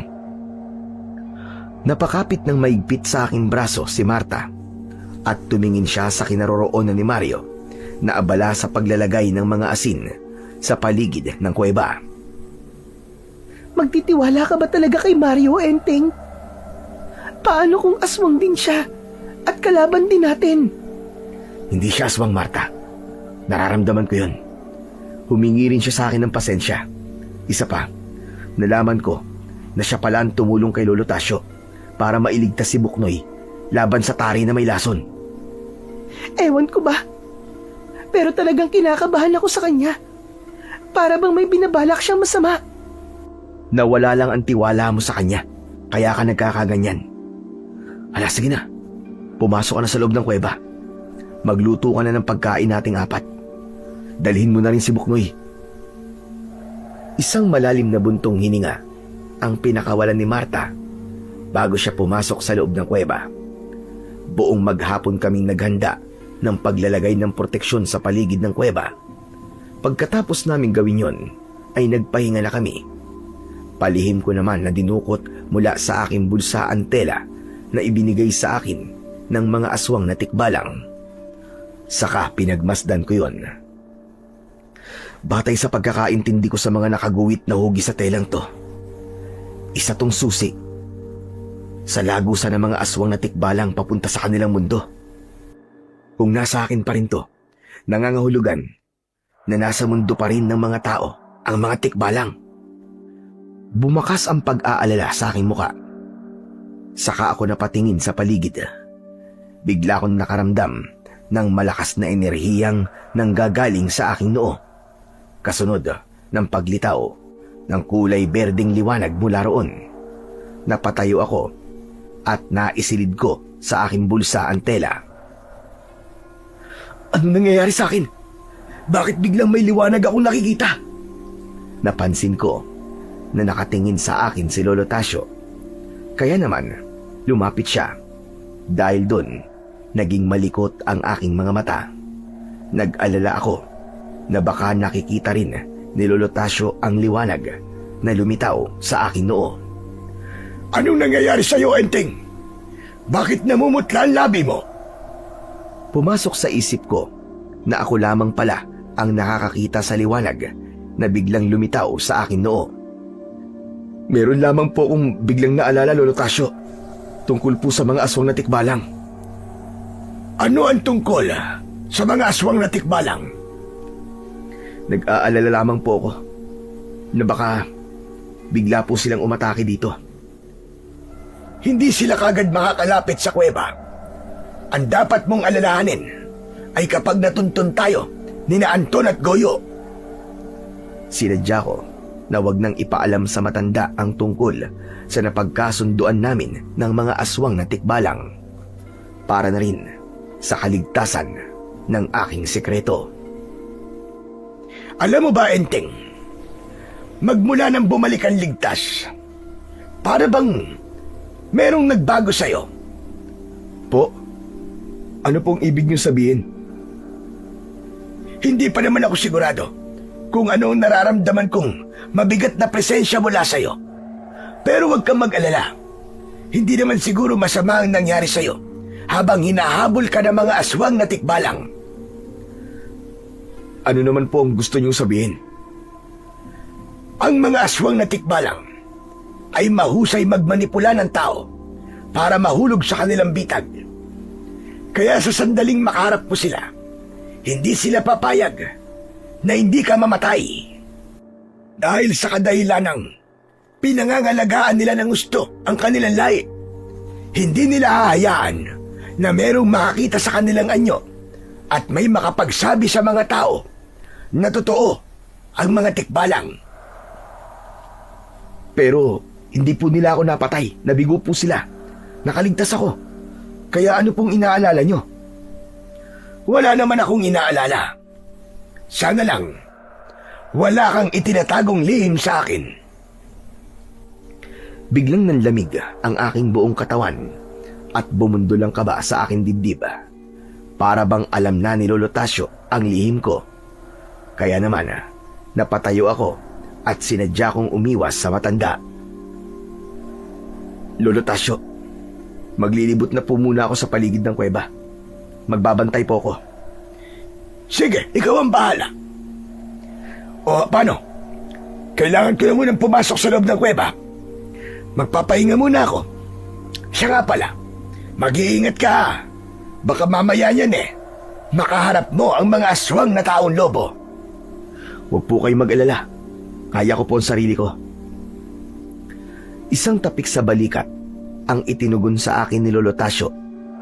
Maya-maya pa ay naglakad na ako sa paligid ng kuweba hanggang sa makarating ako Sa gitna ng kakawyan, bigla ako natigilan nang marinig ko ang boses ng mga kalalakihan na nag-uusap.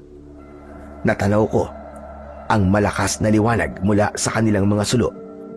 Nagtago ako sa likod ng puno at sinilip ko sila. Totoo nga, mga armado nga sila. Akma na sana akong aalis sa lugar na yon nang bigla namang magsalita si Goyo. Napatingin ako sa lalaking kausap niya. Ano ka mo? Wala na sila sa kubo ng matandang yon? Ha! Kung ganon, magsipagkalat kayo. Hanapin nyo si Enteng Manok. Agad na nagsipulasan ang mga tao para hanapin ang aming kinaroroonan. Sinundan ko naman ang isa sa mga tauhan ni Goyo at hinarangan ko siya sa daan. Hoy, kumag! Ako ba hinahanap mo? Nandito na ako. Huwag ka nang mag-aksaya ng oras. Agad na itinaas ng lalaki ang kanyang hawak na baril para sana paputukan ako. Ngunit naging maagap ako. Nilapitan ko kagad siya at nilaslas ko ang kanyang braso. Nabitiwan niya ang kanyang hawak na baril, kaya nagkaroon ako ng pagkakataon para laslasin ang kanyang leeg. Bumagsak ang lalaki sa lupa habang nagkikikisay ang katawan at hinintay ko kung magpapalit siya ng anyo. Pero nagulat ako. Hindi ka aswang? Akala ko aswang ang mga armadong kinuha ni Goyo. Saglit akong nag-isip at inilinga ko ang aking paningin sa paligid. Nang mapansin ko ang maliwanag na sulo na dala ng pangkat ni Goyo, mabilis ko silang nilapitan at si Goyo na mismo ang hinarap ko. Saan kayo pupunta, ha? Hindi ba't ako ang hinahanap nyo? Paputukan nyo! Patayin nyo, dali! Agad na umalingaw-ngaw ang mga putok ng baril, habang ang mga bala naman ay tumama sa katawan ng mga puno at lupa. Naiwasan ko ang kanilang pag-atake at tumakbo ako ng mabilis paikot sa kanila. Kailangan ko silang mailigaw para hindi nila matuntun ang kinaroroonan ng aking asawa at ng aking manok na si Buknoy. Ngunit nagulat ako nang marinig ko ang pagtilaok ni Buknoy mula sa madilim na bahagi ng kakawyan. Hindi maaari. Bakit tamaan siya ng bala? Bakit pa kaya siya sumunod dito? Tinako ang daan para lapitan ang pinagmumulan ng tilaok ni Buknoy at nanlaki ang aking mga mata nang makita kong pinagtututukan niya ang mga mata ng mga taong may hawak na mga baril. Agad ko naman silang nilapitan at tumulong ako kay Buknoy. Nilaslas ko ang leeg ng mga tauhan ni Goyo. Pagkatapos, dinampot ko si Buknoy para magtago sa likod ng puno. Maya-maya pa, dumating na si Goyo. Dinatnan niya ang kanyang mga tauhan na naliligo sa sarili nilang dugo at butas na ang kanilang mga mata. Dala ng labis na galit, nagpaputok ng baril si Goyo. Enteng! Magbabayad ka sa ginawa mo sa mga tauhan ko! Sige! Hanapin niyo siya! Kailangan niyong patayin si Enteng Manok dahil banta siya sa ating mga binabalak. At kapag napatay na natin si Enteng Manok, isunod niyo naman si Boss Anton! Bigla akong natigilan sa aking mga narinig. Napatingin ako kay Buknoy. Bakit pati si Mang Anton balak patayin ni Goyo? Ano kaya ang binabalak niya? Sige na, magsikalat kayo. Magkita na lamang tayo sa tagpuan. Kailangan mawala ang mga hadlang bago pa lumitaw ang kulay pulang buwan.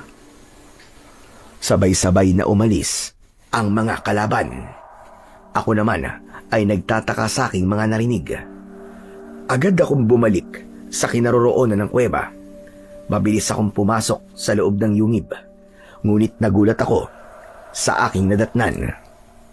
Tumambad sa aking paningin ang wala ng buhay na katawan ni Mario. Nag-alala ako. Hinanap ko kagad sina Marta at Lolo Tasio. Ngunit wala na ang mga ito. Maya-maya pa ay naramdaman ko ang mainit na dulo ng baril sa aking batok.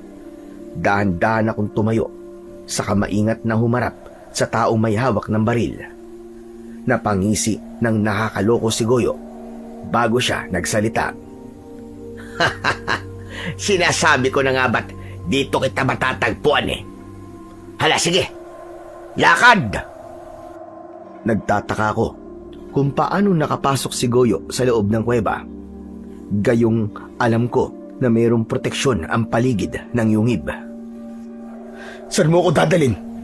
Huwag kang mag-alala. Hindi na ako mahihirapan kung saan kita dadalhin. Dahil narito ka na mismo sa kuta namin. Anong ibig mo sabihin, ha? Maglakad ka papasok sa loob ng kuweba at malalaman mo kung anong klaseng lugar to. Hala, sige. Lakad! Itinulak ako ni Goyo gamit ang hawak niyang baril. Kasunod ko sa paglalakad ay ang kanyang 6 na mga tauhan.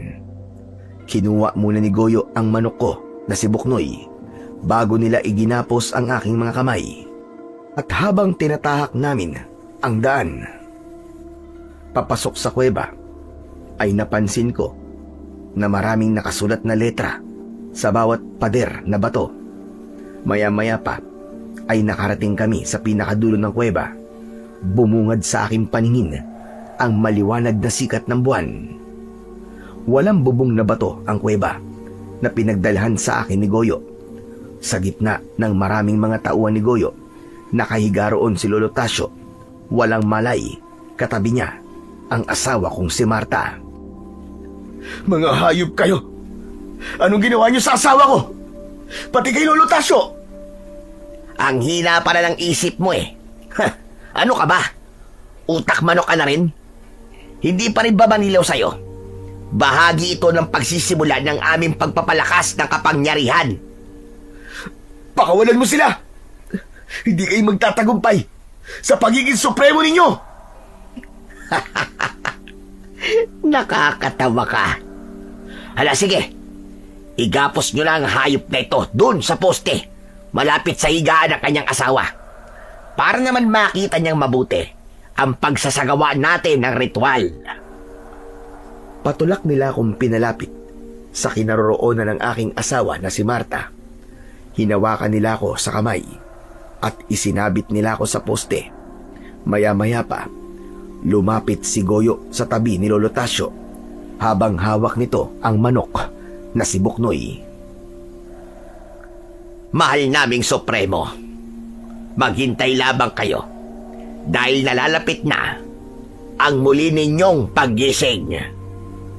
Itinaas ni Goyo ang manok sa ere.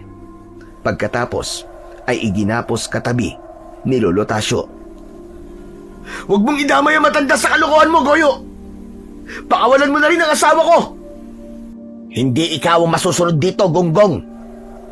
Pagmasdan mo na lang ang gagawin ko kay Marta. Bilang alay ko sa mahal na Supremo. Itinaas ni Goyo ang kanyang palad at naghiwa siya sa kanyang kamay. Tumulo ang dugo at ipinatak niya yon sa bibig ni na Marta at Lolo Tasyo. Nagpumiglas ako, ngunit wala akong magawa. Litong-lito na ako sa mga nangyayari. Maya-maya pa ay dumating ang maraming mga alagad ni Goyo. May mga dala silang manok na galing sa nakaw at ang punyal na hawak nito ang ginamit na panggilit sa leeg ng mga manok. Ipinaligo niya ang dugo ng mga manok sa katawan ni Lolo Tasyo at Marta. Pagkatapos, sinugatan nila si Buknoy at ang dugo nito ang ipinainom sa matanda. Abang nasa kalagitnaan ng pagsasagawa ng ritual si Goyo, dumating naman si Mang Anton kasama ang kanyang mga tauhan. Lahat sila ay nakatutok ang baril sa kinaroroonan ni Goyo. Bitiwan mo ang punyal, Goyo. Dahil kung hindi, pauulanan ko kayo ng bala. Ha! Hindi mo na ako tauhan ngayon, Boss Anton. Isa na akong disipulo ng aking mahal na Supremo. Kahit sino ka pang hinayupa ka, hindi ka sasantuin ng bala ko. May mga katas ng bawang ang bawat bala ng baril. At kapag hindi mo pinakawalan ang aking anak, papatayin kitang hayop ka. Teka, sandali. Sinong anak ang tinutukoy mo, Mang Anton? Si Marta. Siya ang anak ko. Ha? Pero paano nangyari yun? Ipinaampun ko si Marta para hindi siya mahanap ng mga alagad ni Supremo. Ngunit nagkamali ako. Nalaman ko na matagal na pala akong nahulog sa bitag ng mga aswang na yan. Dahil espina Supremo ng mga aswang si Goyo. Kaya ngayon, binibigyan kita ng pagkakataon, Goyo. Pakawalan mo ang anak ko. Kayo ang magbaba ng baril. Dahil kung hindi, papatayin ko kaagad to si Marta. Bumundol ang kaba sa akin dibdib nang itapat ni Goyo ang kanyang punyal sa tapat ng nakahigang si Marta, kasabay ng pagbabago ng kulay ng liwanag ng buwan. Nang kumalat ang pulang liwanag sa paligid, bumangon si Lolo Tasio, uminat-inat ang kanyang mga kamay at tumingin sa akin, kasabay ng pagbabagong anyo nito. Lolo Tasio, anong ibig sabihin nito? Kayo ang totoong Supremo? Enteng, hindi mo alam na si Tatang Tasio ang Supremo ng mga aswang? Binuhay ng dugo ng mga manok ang natutulog na diwa ng isang Supremo sa loob ng katawan ni Tatang Tasio. Kaya nga pilit kong kinukuha sa'yo si Buknoy para hindi siya magamit sa ritual. Akala ko tuloy, kakampi ka ni Tatang Tasio dahil pinoprotektahan mo si Buknoy. At yun din ang dahilan kung bakit inilalayo ko sa'yo si Marta. Pagkatapos kong marinig ang mga sinabi ni Mang Anton, bumakas ang galit sa aking muka. Hindi ako makapaniwalang niloko ako ni Lolo Tasio, at sa harapan ko mismo, nagbago ang anyo nito. Naging bato ang kanyang katawan, naging kulay pula ang kanyang mga mata. Kasabay niya ring nagpalit ng anyo si Goyo bilang isang aswang na taong lobo. Uminit naman ang aking pakiramdam at lumitaw ang malakas na liwanag mula sa aking noo. Natunaw ang lubid sa aking mga kamay. Bumagsak ako sa saig ng kuweba. Maya-maya pa, nakawala si Buknoy at siya agad ang umatake sa natitigilan na si Goyo. Kaya naman, agad kong nilapitan si Marta at tinanggal ang lubid na nakagapos sa kanya. Sakto, nang matanggal ko ang mga yon, inatake ako ng Supremo ng mga aswang ng suntok sa aking likod. Subalit hindi ako natinag. Gumanti ako sa kanya ng malakas na suntok. Tinamaan naman siya sa kanyang dibdib at bumalandra siya sa pader. Mang Anton, ilayo niyo po rito si Marta! Bilisan niyo! Agad na kumilos si Mang Anton para iligtas si Marta, kasabay ng paglabas nila ng kuweba. Umalingaw-ngaw ang pagpapalitan ng putok ng mga baril sa magkabila ang panig, habang ako naman ay hinarap ang Supremo ng mga aswang. Wala ka lang magagawa, kaya sumuko ka na! Hindi ako susuko. Ikaw ang dapat na sumuko. Dahil di ko ahayaan na magtagumpay ka sa masamang binabalak mo. Tama na, Satsat! Simulan na natin ang laban! Nag-alagagamba si Lolo Tasio nang gumapang siya sa pader ng kuweba papunta sa aking kinaroroonan. Dinampot ko naman ang baril mula sa namatay na tauhan ni Mang Anton at pinaulanan ko siya ng mga bala. Ganon din ang ibang mga tauhan ni Goyo na hindi makalabas sa pinagtataguan dahil sa pagpapaputok naman ng mga baril ng mga tauhan ni Mang Anton. Saktong pagtalon ni Lolo Tasio para atakihin ako ng suntok, lumiwanag ang aking kamao na ginamit kong pansalag sa kanyang pag-atake. Tumalsik ang isa niyang mata dahil sa malakas na pagtama ng aking kamao sa kanyang muka. Hindi! Ang mata ko! Nasaan ang mata ko? Nararapat lamang sa iyan, Diablong buwang ka! Masama ang isinukli mo sa kabutihang ginawa ko para sa'yo. Kaya masamang ganti rin ang aanihin mo. Heto, tanggapin mo ang malakas kong kamao! Isang malakas na suntok ang tumama sa muka ni Lolo Tasyo, kasabay ng pagkalagas ng kanyang mga ngipin.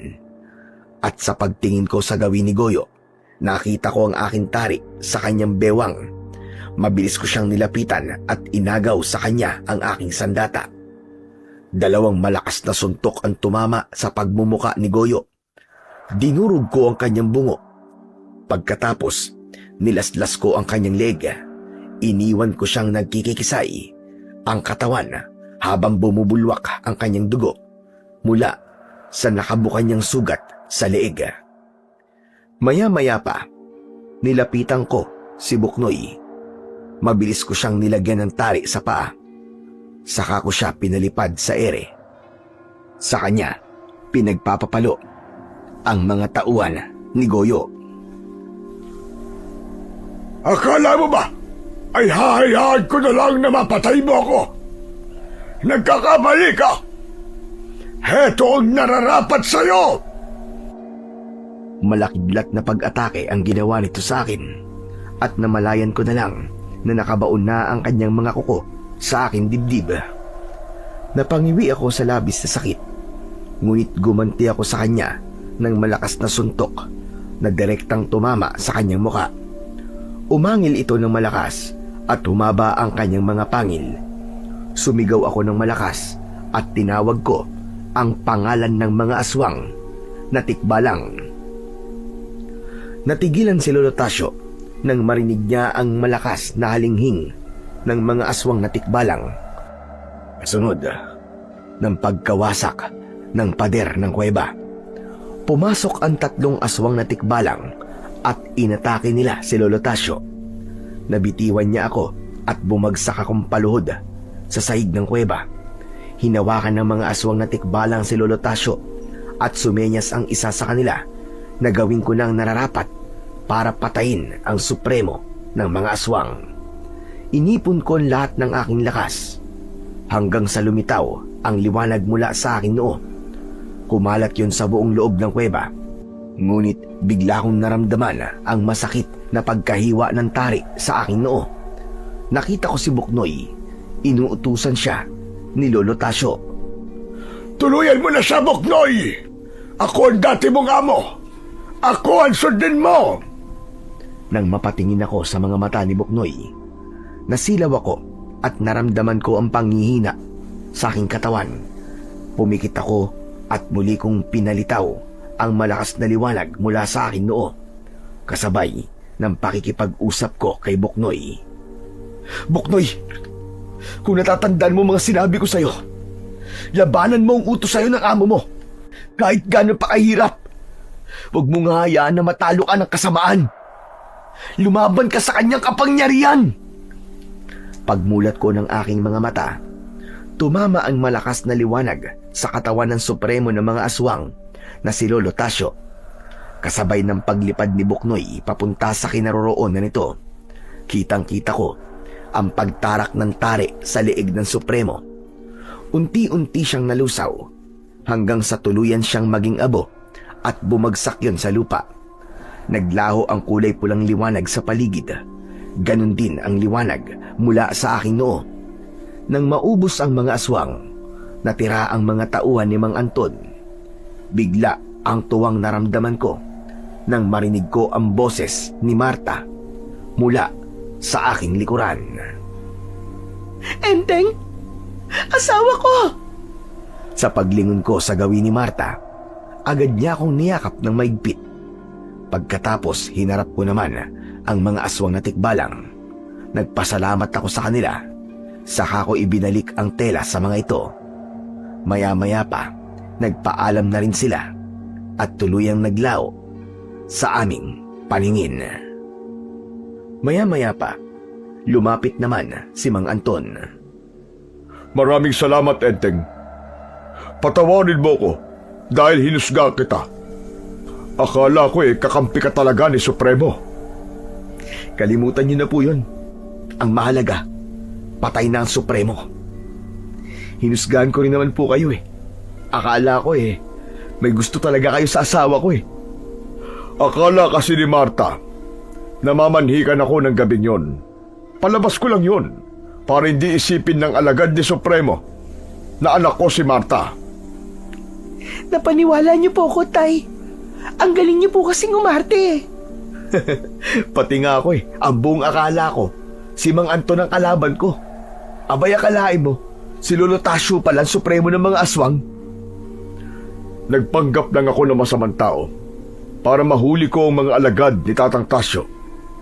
Hindi ko naman nakalain na si Goyo pala yun.